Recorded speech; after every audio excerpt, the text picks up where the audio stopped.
예레미야 5장. 예루살렘 거리를 순찰해 보아라. 주위를 둘러보아라. 잘 살펴보아라. 중심가를 샅샅이 뒤져보아라. 옳은 일을 하는 사람, 참되게 살고자 애쓰는 사람, 어디 하나라도 찾을 수 있는지 보아라. 그런 사람은 내가 용서해 주겠다. 하나님의 포고다. 그렇지 않고서 하나님께서 살아계심을 두고 맹세하는데 운운하며 말만 하는 자들은 거짓말쟁이에 지나지 않는다. 그러나 주 하나님은 진실을 찾으시는 분이 아니십니까? 주께서 그들을 치셨는데도 그들은 정신 차리지 않았습니다. 주께서 그들을 연단하셨는데도 그들은 훈육을 거부했습니다. 바윗돌보다 고집센 그들, 도무지 바뀌려 하지 않았습니다. 그래서 저는 속으로 생각했습니다. 좋다. 저들은 그저 가난뱅이의 무지렁이 민초일 뿐이다. 하나님에 대해 제대로 배우지 못했고 기도하는 곳에도 나가지 않는 자들이다. 그러니 이제 지체 높은 가문의 사람들을 찾아 그들과 이야기해 봐야겠다. 그들이라면 이 일이 무엇인지 하나님께서 어떻게 하실지 알고 있을 것이다. 사태를 파악하고 있을 것이다. 그러나 그들도 다르지 않았습니다. 그들 역시 제멋대로 빗나가는 반역자들이었습니다.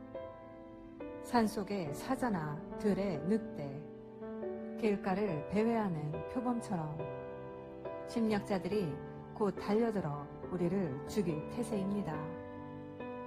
거리는 더 이상 안전하지 않습니다. 왜 그렇습니까? 이 백성들의 죄가 하늘 높이 쌓였기 때문입니다. 그들의 반역 행위가 셀 수조차 없는 지경이 되었기 때문입니다. 왜 내가 너를 더 참아주어야 하느냐? 너의 자녀들은 나를 버리고 떠나 신도 아닌 것들에게 가서 그들과 어울렸다. 내가 그들의 간절한 필요를 해결해 주었건만 그들은 나를 버리고 신성하다는 창녀들을 찾아가 음란한 산당에서 광란의 파티를 벌였다. 펀치라고 정력 넘치는 수말 같은 그들, 이웃의 아내를 탐하며 씩씩거리고 힝힝거린다. 그런데도 내가 그저 팔짱만 끼고 보고 있어야 하느냐? 하나님의 포고다. 그런 자들 내가 단단히 손보아야 하지 않겠느냐? 포도원에 가서 늘어선 포도나무들을 찍어 쪼개라. 그러나 전부 그렇게 하지는 말고 몇 그루는 남겨두어라. 그 포도나무에서 자라난 가지들을 쳐내 버려라. 그것들은 하나님과 무관하다. 그들 유다와 이스라엘은 거듭하여 나를 배신했다. 하나님의 포고다. 그들은 하나님에 대한 거짓말을 퍼뜨렸다. 그들은 말했다. 하나님은 신경 쓸 것 없다. 우리에게는 나쁜 일이 일어나지 않을 것이다. 기근도 전쟁도 없을 것이다. 예언자들은 말쟁이일 뿐이다. 터무니없는 말이나 늘어놓는다. 그러므로 만군의 하나님께서 내게 이렇게 말씀하셨다. 그런 말을 한 그들, 이제 그 말을 취소하게 될 것이다. 잘 보아라. 내가 너희 입에 나의 말을 곧 불을 넣어준다. 이 백성은 불쏘시개 덤이며 불타 잿더미가 될 것이다. 이스라엘의 집이여 주목하여라. 내가 먼 곳에서 한 민족을 데려와 너희를 치게 할 것이다. 하나님의 포고다. 견실한 민족이자 유구한 역사를 가진 민족, 너와 다른 말을 하는 민족이다. 너는 그들의 말을 한마디도 알아듣지 못할 것이다. 그들이 활을 겨누면 너는 죽은 목숨이나 다름없다. 그들은 진짜 전사들이다.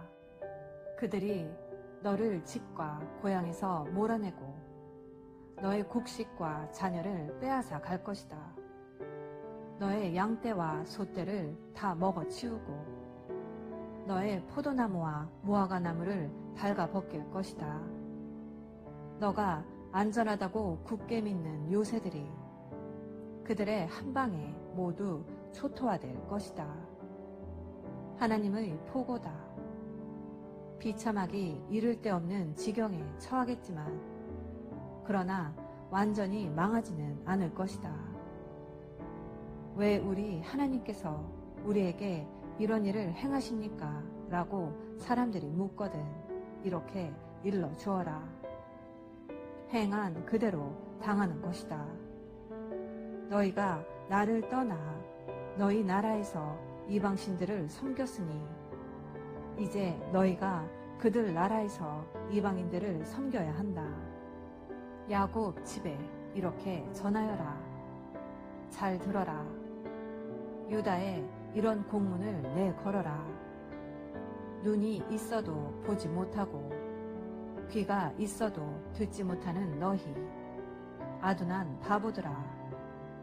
어찌 나를 높일 줄 모르느냐.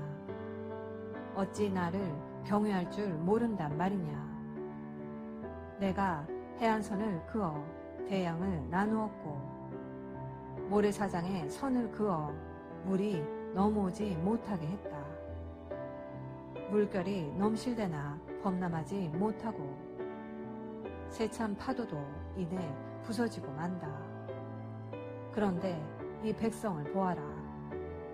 곱비 풀려 날뛰는 망아지 같다.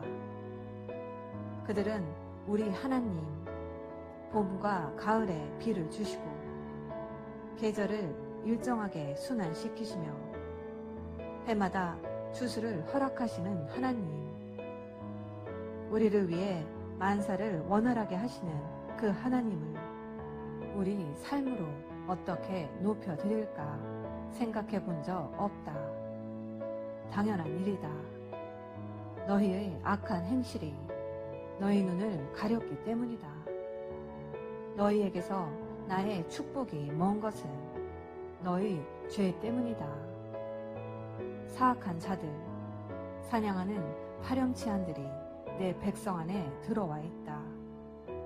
그들이 무고한 사람들을 잡으려 덫을 놓으니 무죄한 이들이 덫에 걸린다. 잡은 새들로 가득한 사냥꾼의 자루처럼 그들의 집은 부정하게 취한 이득으로 가득하다. 거만하고 권세 있고 부자인 그들, 피둥피둥 살이 쪄 기름기가 흐른다. 그들에게 양심이란 없다. 옳고 그름에 전혀 개의치 않는다. 대의를 지지하는 일도 누군가를 지켜주는 일도 없다. 고아들을 이리떼에게 내어주고 가난한 이들을 착취한다. 이런데도 너희는 내가 그저 잠자코 있으리라 생각하느냐. 하나님의 포고다. 내가 그들을 크게 손봐주지 않을 수 있겠느냐. 말이 나오지 않는다. 구역질만 일어난다. 이 나라가 대체 어찌된 일인가. 예언자들이 거짓을 전파하고 제사장들은 그들의 조수 노릇을 한다. 게다가 내 백성은 이 상황을 즐기고 있다. 완전히 그들 세상이다. 그러나 그 세상이 곧 끝날 텐데 너희는 어찌 하려느냐. 아멘. 오늘은 예레미야 5장 말씀을 함께 묵상하였습니다. 하나님은 예레미야에게 예루살렘 거리에서 의인을 한 사람이라도 찾을 수 있다면 예루살렘을 멸하지 않으시겠다고 말씀하십니다. 마치 소돔과 고모라 때처럼 말입니다. 하지만 예루살렘은 의인 10명이 없어서 멸망당한 소돔과 고모라와는 달리 의인 한 사람도 찾을 수 없는 성이 되고 말았습니다. 비록 표면적으로는 하나님의 이름을 말하는 자들이 있었지만 하나님은 그것이 다 거짓이라고 지적하십니다. 백성들은 채찍으로 맞아도 아픈 줄 모르고 징계에도 돌아오길 거부하며 거짓으로 여호와를 두고 맹세합니다. 또한 지도자들까지 멍에를 꺾고 결박을 끊으며 하나님의 법을 버립니다. 하나님께서는 이 죄악에 대해 심판하지 않을 수 없다고 선언하시며 모든 백성과 지도자, 제사장, 선지자들까지 죄에 물들어 있으며 마음의 악을 버리고 하나님께 돌아오라고 촉구하십니다. 이러한 총체적인 타락의 모습은 그저 옛날 유다의 이야기만이 아니라 스스로 잘났고 똑똑하다고 여기고 살아가는 오늘날의 수많은 사람들의 이야기입니다. 오늘 말씀을 묵상하며 이 시대와 교회가 타락하고 비참했던 예루살렘처럼 되지 않았는지 돌아보며 하나님의 교회가 이 세상에서 참된 빛이 되도록 간절히 기도드리는 복된 자녀 되시기를 예수님의 이름으로 기도합니다.